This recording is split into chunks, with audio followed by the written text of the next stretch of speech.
Good morning. This is video number 3. Yesterday I told you about my childhood in Roma, and I wish that I could mention all the friends that I had by name, but we'd be here all day. So I just want to say again that I miss the people in Roma. And after we lived in Roma, we moved to Owasso, Oklahoma. This was right after my sophomore year in high school, so I started my junior year in Owasso, which was a big culture shock for me because all my life that I could basically remember, I lived on the border. So now I lived in White Town, America, and things were different.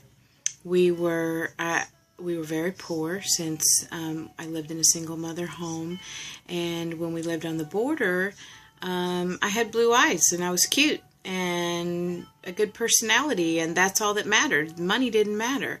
When we got to Owasso, it seemed a little bit different. So I had a hard time fitting in, and I remember one day, I believe it was summertime, I was sitting on a fence outside of our apartment. It was like a stone fence, and actually it was nighttime, and a young boy walked by. Actually, he was a young man, and we struck up a conversation, and apparently he became the love of my life. I didn't know it quite at the time, but we had a high school romance, and we stayed together through high school and after high school, and we had a child, and that's Sarah, my daughter, our daughter, and that man is Michael Sean Anderson, and that, excuse me, is part of my wonderful life that I had in Owasso.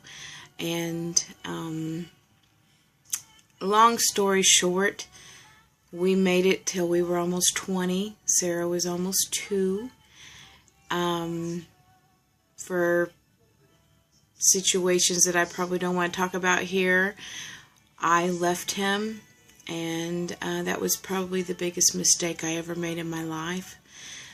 But through the grace of God, God brought him back to me about 7 months ago, and I'm very happy, and I think he's very happy too. And we love watching our daughter and her awesome husband Israel and her 4 children. Mike and I have 4 biological grandchildren together.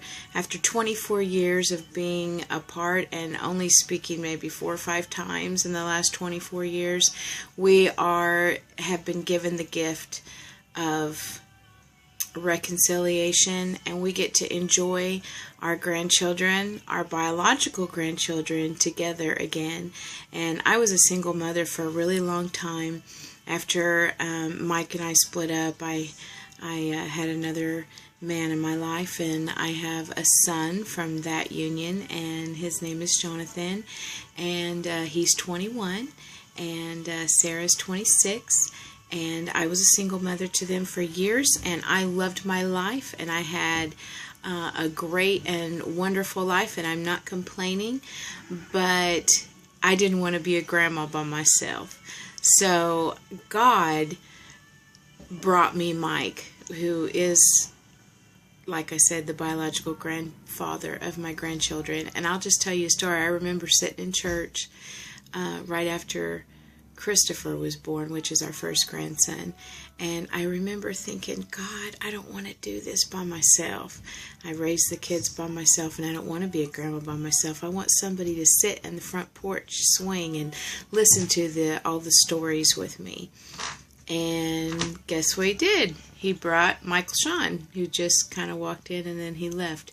But I just want to thank God for my whole family, for my daughter and my son and my grandchildren and my son-in-law, and for Mike and for all of Mike's family and for all of my family, and how much I appreciate second chances and what God has done for us.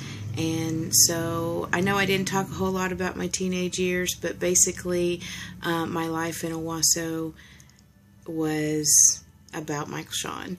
So there you go. That's something else you may not have known about me, and I'll see you tomorrow.